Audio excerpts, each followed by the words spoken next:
Welcome. I'm Jayshree, founder of Lotus Ladder Collective, where we support South Asian women navigating career transitions with the tools, mentorship, and purpose aligned opportunities to lead with confidence and serve with clarity.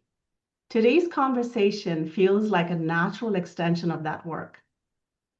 My guest is Punam Verma Saxena, a TEDx and South by Southwest EDU speaker, author, coach, and co-creator of the Henna Letters, a project that tells the stories of South Asian women across generations, the women who crossed oceans, the daughters who grew up between worlds, and the ones still figuring out who they're becoming. If you have ever felt like you were holding two versions of yourself at once, this conversation is for you. Punam, welcome. And let's start this very important conversation. I'm sure our audience is intrigued by the introduction and would love to hear a bit more about your life and what led to the creation of the Henna Letters. Thank you, Jayshree. Thank you for inviting me to this really important conversation that I hope will grow after today because we need more women of South Asian descent to band together and build a community of support.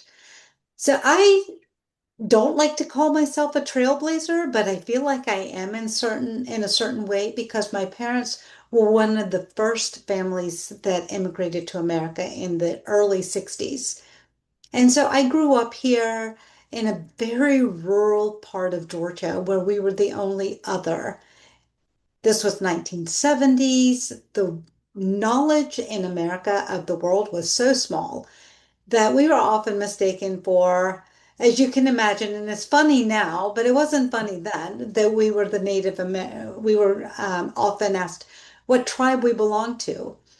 And it became a process of educating people constantly of where we're from, that there's a country, India, that, how do you get the gem to stick in your forehead? All of these things.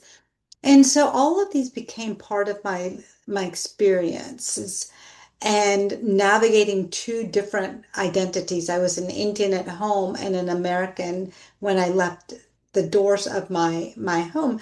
And so it's taken me a long time to merge these two identities that are vastly different, with vastly different expectations, into one that feels more authentic to me.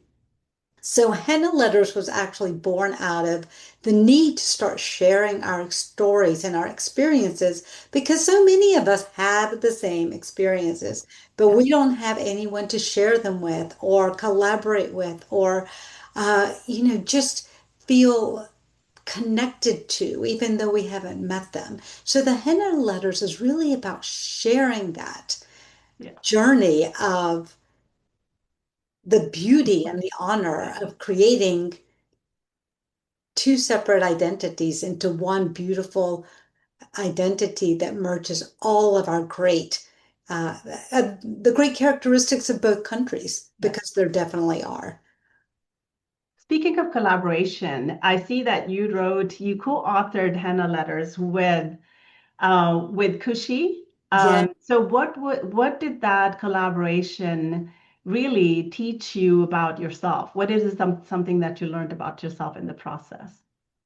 I've only met Kushi once in person. We met at a dinner last year, but there's an energy about someone when you meet Yes. someone that connects you or doesn't connect you, or you're still wondering. Kushi is just such an authentic person. And so when I was rolling the henna letters around in my head, I'm like, who would be a great person to bring on to help move the dialogue forward in because I'm older and maybe a more hip, modern way, um, who can also reach out to a generation that I am not connected to. So Cushy and when I called Cushy, I'm like, listen, this is what I want to do. And she said, "This is the most exciting thing I've heard in a long time. Let's do it." So Cushy is actually the voice behind the Henna Letters weekly blog. And we're going to start a podcast, hopefully in the next couple of weeks, that will be a partner with the blogs as well to just continue sharing our stories in different mediums. Wonderful. Thank you for sharing that. So interestingly enough, I read the piece that you put out about the Henna letters, and this piece talks about immigrant mothers who became doctors, turned lab assistants just to survive. And we've seen that happen all around us. So how does that kind of quiet sacrifice shape the daughters who watched it today, who watched it emerge in front of them? I My belief is that the South Asian women who came before us truly changed the mindset of what a South Asian woman can accomplish. So my mother worked. She was a teacher here. There are very few Indian women at that time who were working. She changed the dialogue of what women can do in this country. And she chose education because she wanted to be home with us. She didn't want to lose that family dynamic that we have that is such a part of our culture in India. And teaching was a natural fit. She had vacations off, the holidays off with us. Yeah, But it was also an opportunity for her to be engaged in a community that was foreign to her. yeah, So as we look at our doctors and our lab assistants and our teachers of South Asian descent, they are breaking the ceiling of what we can do. And the generation behind us is even stronger because of them. absolutely. Just out of curiosity, did she ever come home and tell you guys, talk about her experiences outside of the house? Did she share any of that as you were growing up? Not as we were growing up. Hmm. It's a conversation that we have now Uh-huh. Uh-huh. because she did not want to taint Yeah. our vision of either culture. So she was very careful in not sharing any negative feelings that she may have felt outside. Now, I say that she just came back from a trip last week and she was followed around by the ICE agents. Mm. And she Mm. did tell me that. And so I think That hits home at a different level. Yes. that's a whole different level Yeah. of intimidation and being terrified Mhm. that we have not seen in previous generations. And Having lived here for 40 plus years, you said, and contributed in all of that, right? Yeah. it's pretty scary. So, Yeah. you know, I think as parents, we have a duty to ensure that our children see the world as it is and develop their own belief system Yeah. within our own belief system. But if we, as Indians, are sharing the negative things about America or even India, then our children have a tainted view of it. And I Yeah. that that distorts their opportunity to grow. And it has to be based on their personal observations and learnings that have happened in their life, correct? I mean, they're living their lives and they're only seeing it through their eyes, of course. Yeah. So, Yeah. on a lighter note, anyone who has come from South Asian culture remembers those family gatherings and cultural events and everything that brings the community together. So, you write about that in Henna Nights as these magical story-filled gatherings. What do women lose when those rituals fade, and what do they gain? I don't know if they lose anything. Hmm. I think that they adapt. Mm. And I don't ever think that we lose the core belief system that we grow up with. We're still, Henna Letters is purposefully written Yeah. to gain that community that we have lost over the years. So we're each, you, even you, are trying to create Yeah, these pockets of communities. So what we're losing is actually an adaptation of our culture. We may have uh, diminished it for a period of time, but ultimately that's the value we grew up with, and that's what we're seeking. absolutely. And what we're gaining is we're gaining a voice. We're Yes. gaining an opportunity to see who we are authentically with the skills and the belief systems that we have and find our own passions. And that's something that I think we are honored in this country to be able to do is we can honor our passions. We can follow our dreams. We can be anything we want with the right support system. Support system is very important. The project sits at identity, ambition, love, and becoming. Which of these four feels most urgent for South Asian women in the workplace right now? Becoming. Mm. I think we are becoming. We are gathering our voice.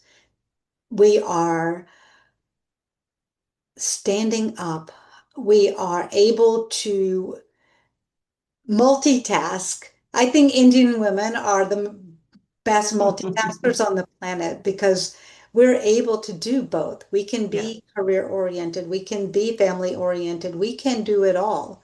But we are still becoming in our professions because our children are choosing professions that, especially Indian girls, are choosing professions for financial independence yeah, more so than I have a bachelor's degree, let's go get married. That financial independence has yeah, become a core identity piece of this new generation. And so I think we're absolutely. becoming independent. Couldn't agree with you more there, Poonam. So, last but not least, what do you want a woman to feel when she finishes reading a henna letter? I want them to feel seen and heard Mm. and valued and know that they have sisters across this country that are clapping for them, for cheering for them, supporting them, and wanting them to succeed as much as we want anyone else to succeed. And so Henna Letters is an empowerment movement to ensure that our voices are heard and we're an advocate for not only ourselves, but an advocate for all women across all ethnicities, all socioeconomic, Absolutely. statuses, everyone, because we are the voice for the future. Thank you. That was very, very uplifting to talk to you today. That's the whole purpose that I started Lotus Ladder Collective to build this community of, supportive women who are finding themselves in similar situations as each other, career inflection points. And that is so important. You talked about financial independence earlier, and it's crucial for women's existence to feel confident about herself. That's what I try to do with the tools and the mentorship that we introduce, through this community that we're building to for South Asian women who are in the process of returning back to work, for example. They're just lost. Where do I start? Where do I, where do I begin? Where's my confidence, first of all, right? So that's what the journey is all about. And I'm really, really glad to talk to you today about, how you're tackling that journey through henna letters. And like you said, all of us, in the way that we go about it, we are working towards the same goal, right? So, do you have anything else to add today before we end this conversation? Jayshree, first of all, thank you for having me. Wish Chrissy could be here to also lend her voice, but she sent me, and I'm she did. I just want everyone to know that we are powerful in numbers, Yeah, and what you're doing, Jayshree, what we're doing is banding together our yeah, sisterhood. And it is so important that we feel included in our dialogues. Thank you so much, Poonam. And for those audience that are listening to us today, if you think this content really hit the message home for you, or if you like this content, do not forget to subscribe and like this so that other people like you can find this content on YouTube as well. I'm looking forward to bringing such really hard-hitting conversations in the future as well. And like we talked about Kushi, perhaps maybe we'll have a follow-up conversation someday, and Kushi could be part of it as well. So looking forward to that. Poonam, thank you so much. Have a wonderful day. We'll be in touch. Thank you so much.